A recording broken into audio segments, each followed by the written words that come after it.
Bienvenue sur Africa 24 pour cette nouvelle édition du QG Week-end. Voici les titres de l'actualité. Dernier jour en Chine pour le président camerounais Paul Biya. Dans le cadre de sa visite d'État, plusieurs accords ont été signés et ont ainsi permis le renforcement de la coopération entre les deux pays. Dans l'actualité également, Amina Gourib Fakim a quitté la présidence de l'île Maurice ce vendredi 23 mars. Un départ qui suscite des réactions mitigées, tour d'horizon dans ce journal. Et puis au Congo, le projet Transoakoa refait surface et suscite la colère des organisations de la société civile du pays. Depuis plusieurs années, ce projet qui vise à transférer de l'eau de la rivière Ubangui vers le lac Tchad ne fait pas l'unanimité dans la région.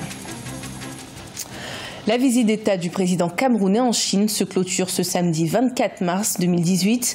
Durant la journée du 23 mars, le chef de l'État, Paul Biya, a rencontré le Premier ministre chinois Li Keqiang et le ministre du comité permanent de l'Assemblée populaire nationale de Chine. Le chef de l'État a également visité les installations de certaines entreprises chinoises, notamment Star Times, chargée de la réhabilitation de la radio-télévision publique camerounaise. La visite du président camerounais Paul Biya en Chine a également été l'occasion de renforcer la coopération entre les deux pays. Le chef de l'État, accompagné de 6 de ses ministres, a notamment rencontré son homologue chinois Xi Jinping pour des échanges professionnels. Plusieurs accords ont d'ailleurs été signés à cette occasion. Le point avec Solange Dubois. Premier chef d'État étranger à être reçu à Pékin, 5 jours après la réélection du président Xi Jinping, le président camerounais Paul Biya a été reçu par son homologue chinois au cours de sa visite d'État prévue jusqu'à ce 24 mars. Une visite à forte consonance économique avec pour objectif l'amplification de la coopération entre les deux pays en matière d'industrie. 5 accords de partenariat ont été signés, notamment dans le domaine des infrastructures, du développement rural, ainsi que dans la coopération économique et technique. Monsieur le Président, laissez-moi vous remercier ensuite pour les paroles aimables que vous avez eues à l'égard des relations que nous entretenons avec votre coopération régionale que nous considérons comme bonne. En 2016, le volume des échanges commerciaux bilatéraux a atteint le chiffre record de 1510 milliards de francs CFA. La Chine représente en effet le principal soutien financier du Cameroun, avec 2/3 des investissements directs étrangers. À son actif, le financement des travaux de 2 stades devant accueillir des matchs de football lors de la prochaine Coupe d'Afrique des Nations de football, ainsi que la construction d'autoroutes, de barrages et de ports en eau profonde.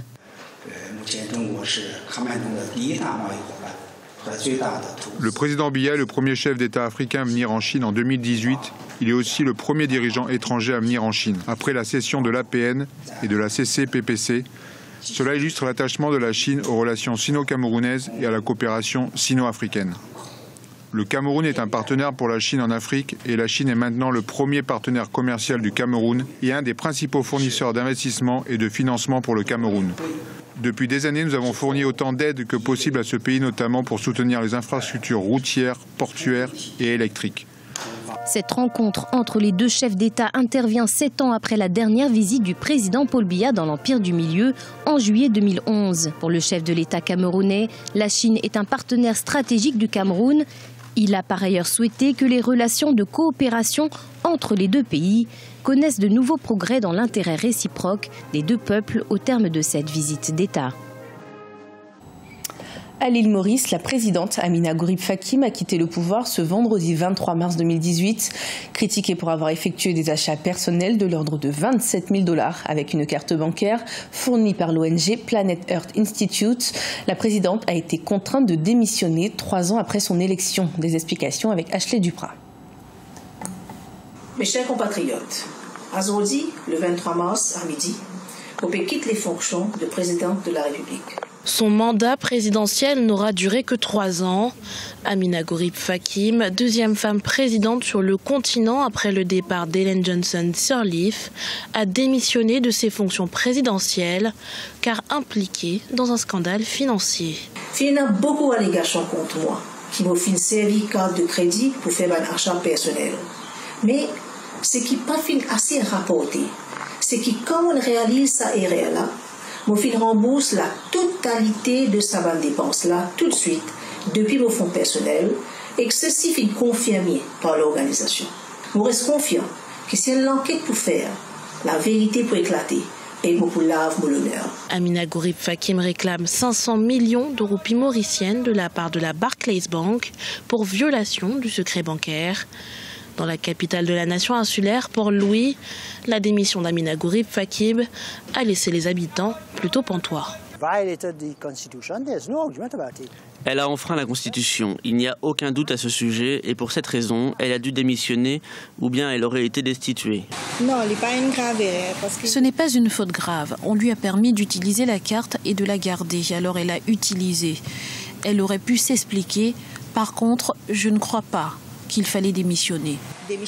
Bien que l'après Amina Gourib Fakim ne se soit pas encore concrétisé, Amina Gourib Fakim a d'ores et déjà l'assurance de pouvoir conserver tous ses privilèges, y compris les 2/3 de son salaire. Et sachez que quelques heures après les adieux de la chef de l'État, le Premier ministre est venu annoncer la création d'une commission d'enquête qui devra déterminer s'il y a eu usurpation de pouvoir à la présidence. Le Fonds monétaire international a recommandé au gouvernement sénégalais de conserver une partie des 2,2 milliards de dollars obtenus lors de la récente émission d'euro-obligations pour le financement de son exercice budgétaire de 2019. Pour l'institution internationale, il s'agit d'une manœuvre qui permettra à l'État de sécuriser sa cote de dette à faible risque. Ibrahima Dioumaba. Début mars 2018, le Sénégal a levé 2,2 milliards de dollars d'euro-obligations. Le Fonds monétaire international recommande au gouvernement sénégalais de conserver une partie de ses ressources pour financer son budget 2019. Cela permettra, selon le FMI, au Sénégal de maintenir sa cote de dette à un niveau de faible risque. Le FMI a fini par comprendre que l'endettement du Sénégal devient quand même insupportable à ce rythme-là. Le FMI doit comprendre que le Sénégal est aujourd'hui dans une impasse financière et vouloir garder une part de ses fonds pour 2019 sera extrêmement difficile. Les besoins de financement net totaux du gouvernement sénégalais pour 2018 ont atteint 442 milliards de francs CFA, soit 814 millions de dollars et devraient s'établir à 339 milliards de francs CFA en 2019. L'État investira l'essentiel des 2,2 milliards de dollars levés pour la construction d'infrastructures. Il est aussi prévu d'utiliser 200 millions de dollars de ces fonds pour racheter la dette en dollars dont l'échéance est fixée en 2021. Quand on connaît le rythme des dépenses de fonctionnement d'année en année, cela fait que quand même le Sénégal, face à toutes ces dépenses-là, ne peut pas, à mon avis, garder une part de l'argent. Aujourd'hui, je ne crois pas que cette recommandation puisse être en tout cas suivie par le gouvernement du Sénégal. Gestionnaire de l'opération de vente de ces euro-obligations, Ecobank estime que le Sénégal devrait se maintenir à faible risque de surendettement et que le pays n'aura plus besoin de recourir à l'emprunt sur les marchés régionaux. Le Sénégal réévalue actuellement la taille de son économie, ce qui pourrait entraîner la baisse de la dette à moins de 50% du produit intérieur brut, contre 64% début mars. Après une croissance de 6,8% en 2017, le Sénégal devrait maintenir le rythme pour atteindre 7%, un taux qui devrait rester inchangé jusqu'en 2022, selon le FMI. En République démocratique du Congo, le projet Transaqua, qui consiste à transférer de l'eau de la rivière Ubangi vers le lac Tchad, provoque la colère des organisations de la société civile du pays. Ces dernières estiment qu'il s'agit d'un projet qui pourrait affecter l'écosystème avec des conséquences diverses. Des détails avec Jacques Amboka. Transférer une partie des eaux de la rivière Ubangi en République démocratique du Congo vers le lac Tchad, c'est la substance du projet Transaqua, débattu avec engagement des chefs d'État membres de la commission du bassin du lac Tchad lors de la conférence tenue du 26 au 28 février 2018 à Abuja. Ces projets suscitent la colère des organisations de la société civile congolaise qui mesurent ses conséquences néfastes sur le pays. Les communautés qui vivent le long de la rivière Ubangi ne font que la pêche et l'agriculture comme activité principale. Si on dévie cette eau, il y aura des perturbations des écosystèmes. Pensez-vous que ces gens vont survivre? Ça, c'est un effet négatif sur, n'est-ce pas, l'aspect environnemental. Si on reste sur le projet Transaqua qui envisageait prendre de l'eau à partir de l'Ubangi jusque sur le lac Tchad, ça va traverser beaucoup de provinces, ça va impacter sur nos quelques parcs de Virunga, de Garamba, etc. Transaqua est un vieux projet qui date de 1970. Sauver le lac Tchad de dessèchement, c'est le but de ce projet pour lequel les chefs d'État ont approuvé son exécution en mobilisant des ressources techniques et financières pour les études et la mise en œuvre du projet. Les engagements pris, selon les observateurs, sont le gouvernement congolais qui n'a pas été convié. Aujourd'hui, nous sommes dans la guerre du cobalt. Bientôt, ça sera peut-être aussi la guerre de l'eau.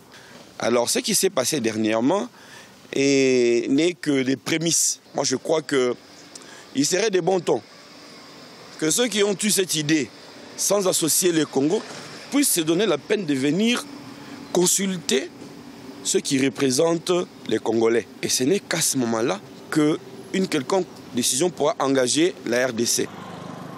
La République démocratique du Congo dispose de la plus importante réserve hydrique du continent avec 52% des eaux douces.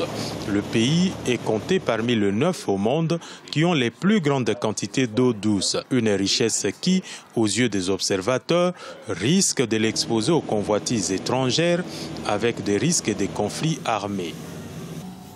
Ce journal a été préparé par l'ensemble de la rédaction. Merci de nous avoir suivis. Retrouvez dans un instant une nouvelle édition de l'information sur Africa 24.